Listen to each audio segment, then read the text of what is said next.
Olá pessoal, tudo bem? Nessa aula aqui a gente vai falar dos circuitos com interruptores e diodos ideais. Eu acredito que esses conceitos são bem importantes antes de a gente falar de retificadores, né? Que será o próximo assunto da semana que vem. Então, no diodo ideal, como a gente já havia comentado anteriormente, eu vou ter ali um anodo, um cátodo, e quando o diodo está diretamente polarizado, a corrente vai passar do anodo para o cátodo. E aí, para o nosso caso aqui ideal, a gente vai assumir que a tensão vai ser zero, né? Então, quando a gente tem um diodo diretamente polarizado, a nossa tensão aqui é positiva, a nossa corrente aqui vai depender do circuito. Se eu tiver um resistor ali, quem vai limitar essa corrente vai ser o circuito, e a queda de tensão vai ser zero. Se o diodo estiver reversamente polarizado, ou seja, VD for negativo, que a gente está nessa região aqui, a corrente vai ser zero, né? Eu não vou ter corrente circulante. E a tensão vai depender ali do meu circuito. Então, dependendo da posição que o meu circuito tiver, eu vou ter uma tensão aplicada no meu dispositivo ideal. Lembrando que tanto essa corrente, né, direta quanto a tensão reversa são parâmetros de especificação dos dispositivos reais, né? Então, se a gente tiver uma tensão reversa, a gente pode danificar.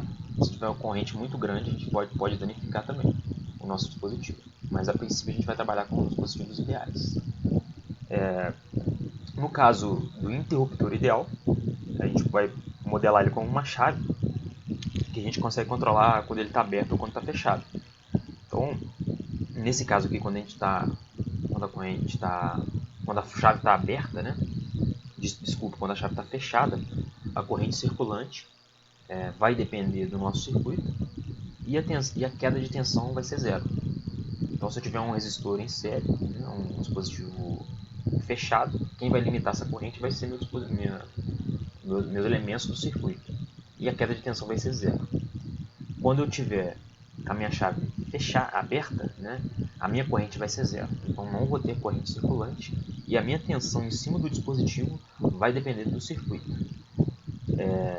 Só lembrando, né, que tanto a corrente direta, né, que estiver passando, quanto a tensão reversa que estiver no meu dispositivo, ou direta, né, podem danificar esse meu dispositivo. Né? Então, para o elemento ideal aqui nesse momento, a gente vai aproximar que a gente não tem limite nenhum, mas na realidade, a gente tem limites. Né?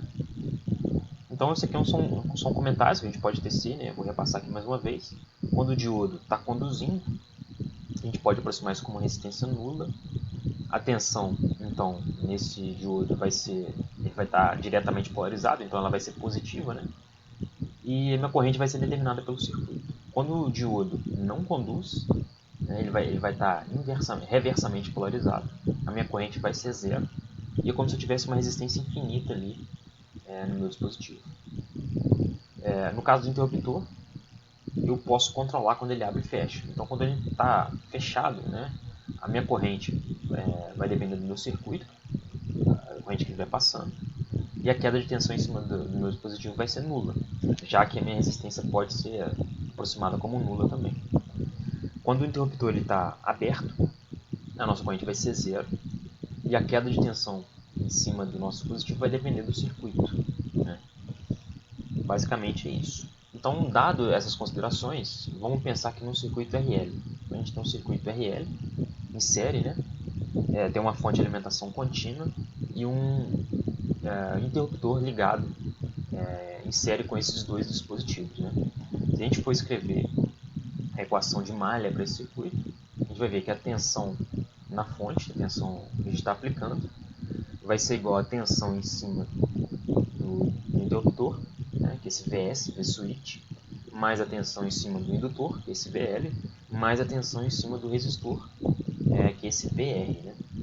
Se a gente escrever essa expressão na forma diferencial, né, para o circuito fechado, ou seja, o interruptor está fechado, então a tensão em cima dele é zero. A gente pode reescrever a equação igual está mostrado ali na equação 2. A gente substituiu a tensão no indutor por LD e DT e a tensão em cima do resistor por RI. Isso tudo vai ser igual à tensão que a gente aplicou. Como a gente sabe, né, de equações diferenciais, a solução dessa LDO ela é composta por uma parcela natural e uma parcela forçada. A parcela natural está relacionada à equação homogênea, né, quando eu tenho uma excitação zero. E a parcela forçada está relacionada a uma excitação, né? Que no caso vai ser uma tensão contínua no circuito. Começando então pela solução natural, e escrevendo a equação homogênea, ou seja, quando a nossa excitação é zero, a solução é trivial, vai ser uma exponencial. Então essa constante K está relacionada às nossas condições iniciais, e a constante menos R sobre L está relacionada ao circuito, né? aos dispositivos R e L. A solução forçada ela é obtida a partir da solução particular. E como a gente sabe lá de equações diferenciais, se eu quero achar a solução particular, eu pego um sinal parecido com aquele que eu quero excitar, que no caso aqui vai ser constante, né? E substituo na minha expressão da equação diferencial. Então, quando eu substituo uma constante aqui no L dt, vai dar zero. Quando eu substituo uma constante ao invés do i, eu vou ter r vezes uma constante. Se eu resolver para essa constante, eu vou ver que a constante vai ser v sobre r. E é exatamente a solução forçada que a gente tem aqui. Então, com essa solução homogênea e forçada, a gente pode compor a solução completa, que é a soma das duas. Para a gente resolver e achar essa constante, a gente pode utilizar da ideia de que a corrente no indutor ela não pode variar bruscamente. Então a corrente no instante 0- vai ser igual a corrente no instante 0+. São as condições de contorno. Substituindo essas condições na expressão número 6, a gente pode escrever a solução completa que está ali na solução 7. Se a gente pensar aqui nessa expressão, o que ela significa, a gente pode substituir dois tempos aqui, né? Quando t é igual a zero e quando t tende ao infinito. Quando t tende igual a zero, essa exponencial ela vai para zero. Desculpa, ela vai para 1, né? Porque qualquer número elevado a zero é 1. E aí eu vou ter uma expressão 1 menos 1 vai dar zero. Então a minha corrente vai ser zero, que é a condição inicial que eu estipulei. Para t tendendo ao infinito, né, ou para t muito grande, essa expressão aqui ela vai para zero, né?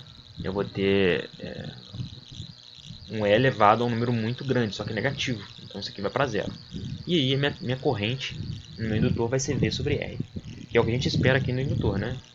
Inicialmente a minha corrente estava zero, mas no fim lá meu indutor vira um curto-circuito e aqui quem limita a minha corrente é o resistor. Dito isso, a gente pode fazer algumas considerações, né? Imagina que eu abro esse interruptor em t igual a zero. Aí eu estou imaginando que já passou um tempo suficientemente para a corrente chegar no seu valor próximo ali de V sobre R. Esse indutor, quando eu desligar meu circuito instantaneamente, ele vai querer devolver toda essa energia instantaneamente para o meu circuito. Como a gente sabe, né? Energia é igual a potência vezes tempo. Então, se eu quero achar a potência nesse circuito, é só dividir a energia pelo tempo. Como eu estou considerando que é tempo instantâneo, é como se eu dividisse uma energia muito grande, desse uma energia muito grande num espaço curtíssimo de tempo. Então, minha potência vai lá para o infinito. É mais ou menos isso que vai acontecer, que a gente vai ver. Então, considerando que essa corrente no circuito ela tende para zero instantaneamente, afinal de contas, quando eu abrir minha chave, minha corrente não vai ter mais caminho para ela circular. Então, ela vai para zero instantaneamente. E eu posso escrever, então, essa expressão para a corrente, na expressão 8. Né? Primeiramente, eu vou ter uma corrente V sobre R, e aí no instante t0, eu vou ter um degrau negativo ali de V sobre R, né? Quer dizer que quando eu somar essas duas parcelas, a minha corrente vai ser zero, que é o que eu estou esperando em T1, em T0. Esse U de menos 1 é a função degrau unitário, aplicada no instante T0. Para calcular a diferença de potencial em cima do indutor, é só usar a expressão, né? VL igual a L dt. Então, para calcular a tensão em cima do indutor, é só substituir o valor de corrente que a gente acabou de achar, e a gente vai ver que a derivada de um degrau vai dar um impulso ali negativo em T0. Essa função delta aí é a função impulso unitário. Então eu vou ter um impulso unitário que vai ser dependente da tensão do resistor, né, e do indutor. O que quer dizer esse impulso unitário? Né? Na verdade, quando eu abro minha chave em t igual a zero, deixa de existir um caminho fechado para a corrente. Né? Então, o indutor ele tenta dividir, ele tenta jogar toda essa energia instantaneamente para o circuito. E acaba aparecendo nele um impulso de tensão. Aplicando aqui a lei de malhas, né, naquele circuito lá com a chave aberta, a gente vai ver a gente vai somar as tensões, né? A tensão em cima da chave é igual a mais a tensão em cima do resistor, mais a tensão em cima do indutor, é igual a tensão aplicada. Só que, como a gente viu, não tem corrente em cima do resistor, a gente pode aproximar essa corrente, essa tensão em cima do resistor como zero. E aí, considerando que essa tensão, a tensão da fonte é muito menor, né, que essa tensão impulsiva, a gente pode escrever que a tensão em cima do interruptor vai ser o próprio impulso que estava no indutor, só que agora com o sinal trocado, né? Só que essa tensão ainda está infinita, né? É uma tensão muito grande colocada em cima do interruptor. Isso porque o indutor, mais uma vez, tenta devolver toda essa energia instantaneamente para o circuito. Se a gente for olhar as curvas ali, né, a gente vai ver que no instante t0 a nossa corrente no indutor era zero, e aí quando a gente fecha a nossa chave, a corrente no indutor ela não altera instantaneamente, ela vai aumentando até VR, né? Até V sobre R. E a tensão no indutor para esse período, né, de 0 até T0, a tensão ela começa inicialmente com V, depois ela vai diminuindo, né, porque o indutor vai virando ali, vai armazenando toda a energia no seu campo magnético, e a tensão nele vai para zero, em corrente contínua, né? Só que em T igual a zero, eu abro minha chave. Quando eu abro minha chave, a minha corrente ela vai para zero instantaneamente, né, que é um postulado, e aparece um impulso de tensão nos terminais do indutor, né, simbolizado ali pelaquela setinha para baixo, de menos infinito.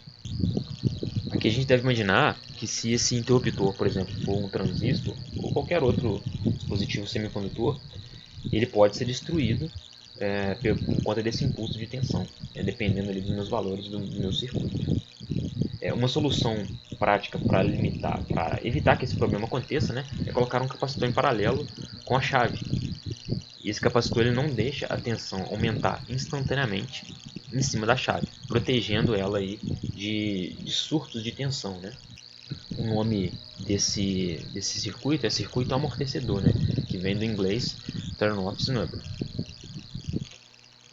Na maioria das vezes que a gente estiver trabalhando com circuitos, né, a gente pode simplificar, falar que a resistência é muito pequena. E aí, colocando a resistência para zero, a gente tem um circuito parecido com o que a gente tinha anteriormente, né? Procedendo a mesma solução, a gente vai chegar em uma equação parecida, né? Vamos lá. Escrevendo a equação de malha para esse circuito, a gente vai ver que a tensão aplicada, V, vai ser igual a queda de tensão na chave mais a queda de tensão no indutor. Escrevendo aí na forma diferencial e assumindo que a minha chave está fechada, né? Que eu acabei de fechar minha chave, eu posso resolver para a corrente, integrando de ambos os lados. Eu vou achar que a minha corrente vai ser integral desse V sobre L. Então vai aparecer, a corrente vai variar linearmente com uma inclinação de V sobre L com o tempo. A gente olhar as curvas desse dispositivo, a gente vai ver que a corrente, então, o indutor cresce linearmente, dado que a tensão aplicada vai ser uma constante.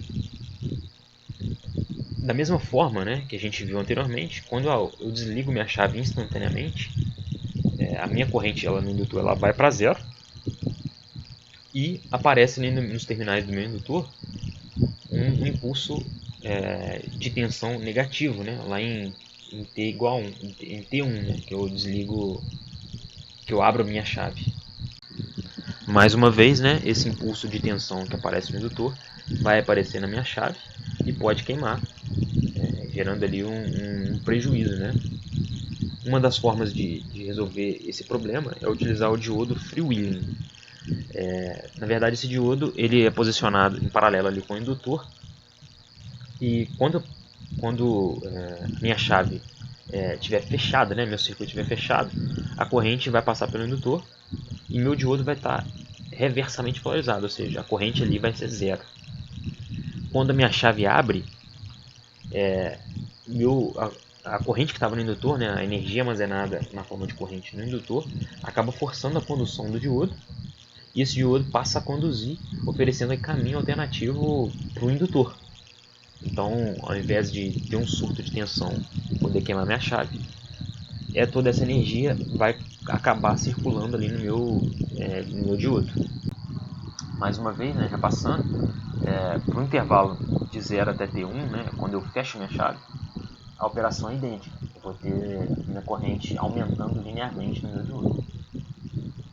Nessa condição, meu diodo está reversamente polarizado, então a corrente dele vai ser zero. É como se ele não tivesse ali. Quando o meu interruptor S é aberto, né, no tempo T1, a tensão no indutor vai inverter a polaridade. E aí, toda a energia armazenada no campo magnético do indutor vai passar agora a circular pelo diodo. Vai forçar a condução do diodo e vai ter um caminho fechado ali para a corrente passar. Esse comportamento dá o nome do circuito, que é chamado de roda livre, né, em português, ou do inglês freewheeling diode. Mais uma vez, né, quando o diodo entra em operação, né, quando eu abro minha chave, ele vai ter um caminho fechado e ele evita que apareça uma sobretensão em cima do diodo. Então a corrente no indutor vai ser a mesma corrente no diodo, a queda de tensão em cima do meu dispositivo vai ser zero, né? Ele não vai ter corrente circulando aqui, e esse dispositivo vai estar protegido aqui de sobretensões. Se a gente for olhar as formas de onda, né? No caso da tensão em cima do diodo, a gente vai ver que a tensão em cima do indutor é igual a tensão em cima do diodo. Quando o dispositivo, quando a chave estiver fechada, né, a tensão aplicada em cima do diodo vai ser igual a tensão aplicada em cima do indutor. Quando a minha chave é aberta, agora a tensão aplicada em cima do indutor vai ser zero, ou vai tender aqui para zero. E a minha corrente, entre os instantes 0 e T1, essa corrente vai aumentar linearmente. E aí quando eu abrir minha chave, essa corrente que estava no meu circuito vai para zero, né? Essa corrente aqui no interruptor, a corrente vai para zero, e aí essa parcela de corrente vai ficar circulando ali no roda livre. Se a gente for olhar a corrente no diodo, né? Inicialmente ali entre 0 e T1, a corrente vai ser zero, porque ele vai estar reversamente polarizado, a corrente vai ser zero.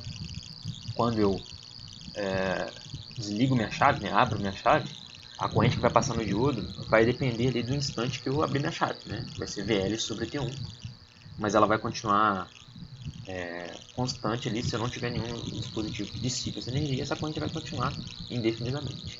E a corrente no indutor, ela cresce ali do valor zero até T1, ela cresce até que eu desligue minha chave, e essa corrente fica circulando ali em roda livre no meu dispositivo. Mais uma vez, né, se eu tivesse algum dispositivo que dissipa potência, né, um resistor, por exemplo, a gente vai ver que a corrente vai decair linearmente, vai decair exponencialmente em função ali da constante RL. Para esse vídeo é só, pessoal. Eu espero que seja útil para o estudo de vocês.